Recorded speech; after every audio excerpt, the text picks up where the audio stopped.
My buddy Peter and I are on a water taxi crossing a creek in the middle of the desert. Sounds strange? It is. But it's not the most amazing thing we'll see in today's video of the top Dubai attractions. Dubai is in the United Arab Emirates, which has drastically transformed during the last 50 years since they discovered liquid gold or oil sitting in the rich coastlines right off their shores. Dubai is known as one of the most modern cities in the world. It's filled with fancy cars, over-the-top tourist attractions, and phenomenal views of both the ocean and the desert. It's also a city that's separated into two parts, one where you can see rich history and another that represents a uniquely modern world. Today, we're going to start off in the historic section, which is filled with markets. There's a bunch of different markets. Many of them are called souks, which basically translates to an Arab market or a bazaar. These markets are spread across the city and a good place to immerse yourself into the local life and get a glimpse of Dubai's cultural heritage. At the end of the day, the markets are pretty fun to go to, mostly because everybody is so aggressive trying to pull you into their shops. And that could rub some people the wrong way, but we got a kick out of it. They would do anything from saying, "Hey, James Bond," to me, or introduce themselves as Jack Sparrow to my buddy Pete. And when they strike out trying to get your attention, they'll actually pick on each other and laugh at one another. All in good fun, of course. For a different reason, I also enjoyed checking out the Gold Souk. This area was much more chill in terms of the vendors.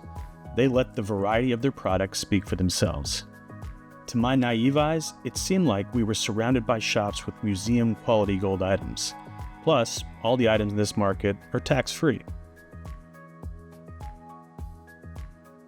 And this takes us back to our water taxi. It was a nice little trip. I don't know, I didn't expect to be on a boat in the middle of the desert, but there we found ourselves. And we decided to head over to the other side of the water, simply to check out all of what the newer side of Dubai had to offer.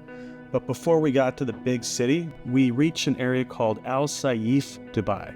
And this is where you find the really modern parks, combined with an old historical area that was reminiscent of what Dubai looked like before it was built up into the modern city that it is today. Speaking of modern city, nothing exemplifies what Dubai has done better than our next stop. I'm sitting here in line for the Dubai frame. So they said it's going to be about a 45-minute wait. We'll see what it winds up being. And so far from the outside, it's crazy. It's enormous. I'll show you guys some far away pics of it, but the line's moving. It's not that bad. I'm not one that's big to typically sit in line, so we'll see how much patience I wind up having. Fortunately, they had a nice water fountain out there with some children dancing and playing. It kept me busy while we waited in line, and ultimately, I eventually made it in. When you first enter the Dubai frame, you're taken to an old, historic section of what Dubai used to look like. So this is probably a good time for a little bit of history. You see, the region was established as a fishing village in the 18th century, and it stayed a desert trading port up until about 50 years ago, and that's when they discovered oil. I'm right here walking across the top.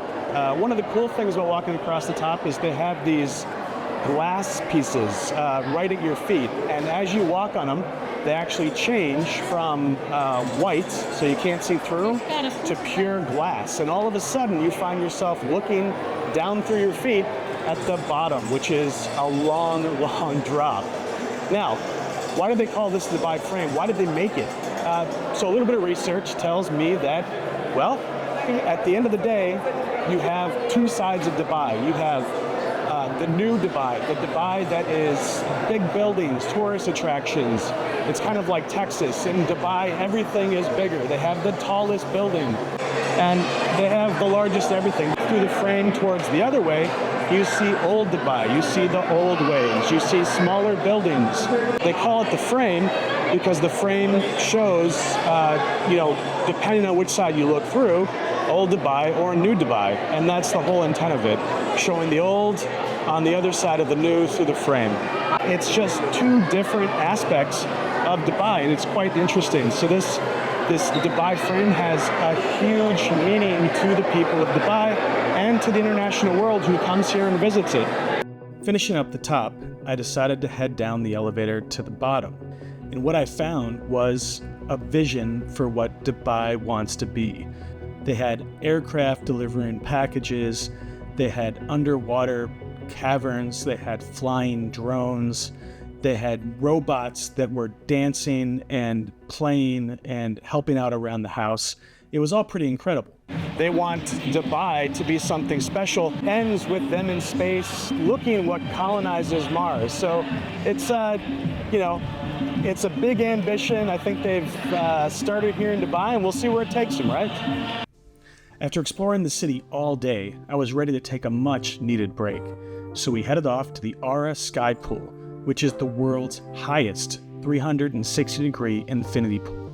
The Aura is an influencer's dream. With panoramic views that include the city to the sea, I was left in awe from the top-down view on the iconic Dubai Palm. Between live music, lounge chairs sitting right up next to the pool, and a sunset that I won't soon forget, it was truly a great way to cap off the evening. Plus, we stayed long enough to shut down the pool, which means we had a chance to see the same views at nighttime.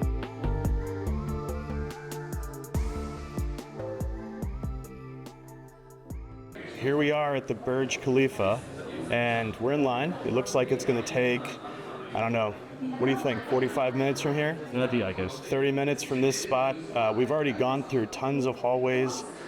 If we had come on a different day, I think it would have been even harder, but we're here on a Monday, and it's hopefully not going to be that bad. So what is the Burj Khalifa and why are we here? Well, first off, it is the biggest building in the entire planet. It stands at 829.8 meters, or for those of us that are American, that's 2,722 feet tall. Also notable, in 2011, Tom Cruise was rappelling around the outside of this giant building while shooting Mission Impossible Ghost Protocol. You enter the Burj Khalifa through the Dubai Mall, which is the second largest mall in the world. The mall itself is filled with all kinds of experiential entertainment, including ice skating, a dinosaur exhibit, an aquarium, and a whole lot more. We made it to the elevator. Let's head on up.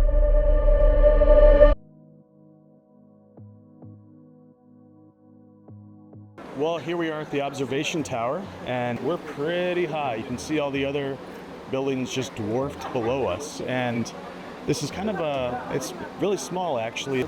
You walk around these gates, and then you're outside. You kind of, it's chilly out here, even though it's the desert because you're so high up, but the view is actually quite phenomenal. So I think this is one to check off the bucket list. While on the observation deck, my buddy Torsten and I very quickly realized that our tour didn't go to the top. We found out that there are VIP tickets to get a few floors higher, but we didn't go for it. One thing to keep in mind if you come up here is you have the outdoor observation center, then you have really this panoramic view that you get by walking indoors across the whole building. And I mean, you get to see from the ocean to the desert, basically, with all the buildings, big and small, in between. It's kind of phenomenal being in a place so tall. I mean, you're overlooking everything. You are way above where everybody else is, and you can see the tops of all other buildings. It's pretty phenomenal. You cannot help but leave without exiting through the gift shop. So they've got gift shops up here. You can buy all kinds of stuff. You want a keychain that is the Burj Khalifa, you can find it. You want pictures, you can find it. Pretty much you want anything, you can find it. And if you're into that stuff, pick up something.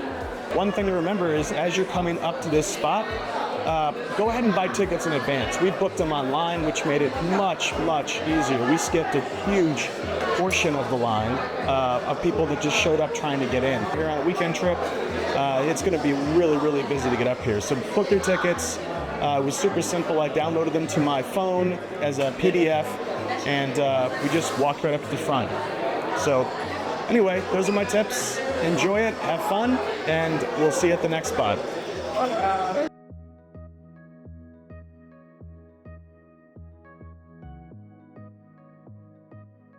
And right outside is a huge water fountain.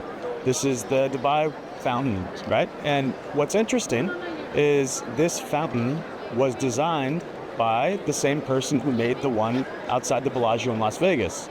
So let's see how it stacks up and if one's better than the other.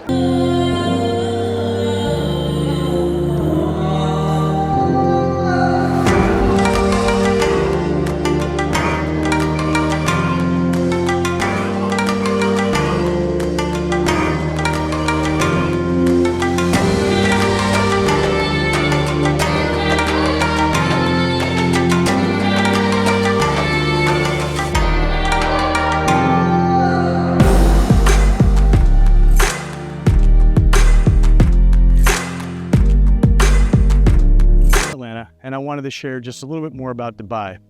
It's kind of polarizing if you look at the pictures that I was showing compared to right now. I'm surrounded by green. It's a little bit gloomy. I'm wearing a raincoat. Atlanta, while it is mostly sunny during the summertime, you get a lot of rain too. The same cannot be said for Dubai. So let's go ahead and dive into my top places that I wish I would have gone to that I didn't get a chance to. A few that I think are really interesting that I did not get a chance to go visit were, number one, the Ski Dubai. And Ski Dubai is basically a giant indoor ski resort.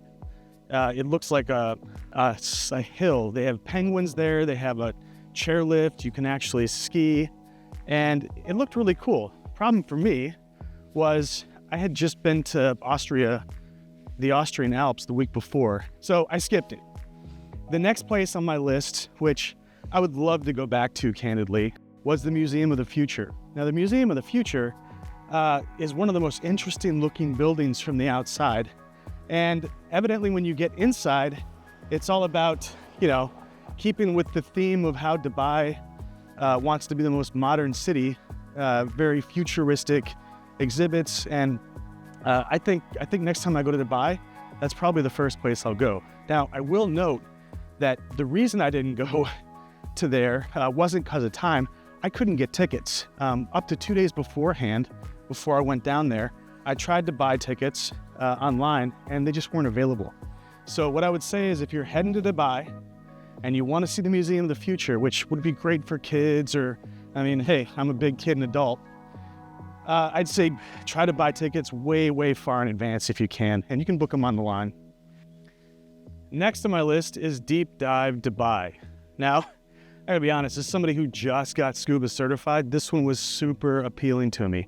But again, this one just came down to time. It would have been a whole day to go try this out. Now, what is it? It's basically the largest indoor pool in the world. It goes down 60 meters or almost 200 feet. For those of you who have gotten certified with your traditional entry-level open water scuba certification, you only get to go down 50 feet. So this goes down way deep. And so if you decide to try to go do it, I would say make sure you check the website, see what kind of certifications you need to go down that deep.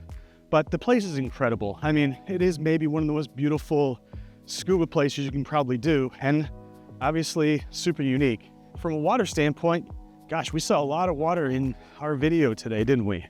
We saw the Dubai Fountain. We saw the river that I went on. You're basically on the coast, the water, the ocean, and then you have this giant scuba pool. It's just a bizarre thing, and it's what money can do, right? Now, the last thing on my list is just simply going to the desert. So Dubai is a big city, but right on the outskirts of Dubai, in any direction, basically, you have the desert. And gosh, I wish I could have gone. It just was 40 minutes out to the desert, 40 minutes back. But the people that I was with, some of the women that I was with went out and they got to ride camels, pet camels. They got some great Instagram photos, right? Which is what I think they were looking for. They also got to go sand surfing or sandboarding, which is, as the name implies, that looked kind of cool. They also got to go dune buggying for a short bit. And I think they had a really good time. So if I were to go back to Dubai, that's one of the other things that I would be sure to check out. All right, that's it for today. Thanks so much for joining our trip to Dubai, and we'll catch you on the next one.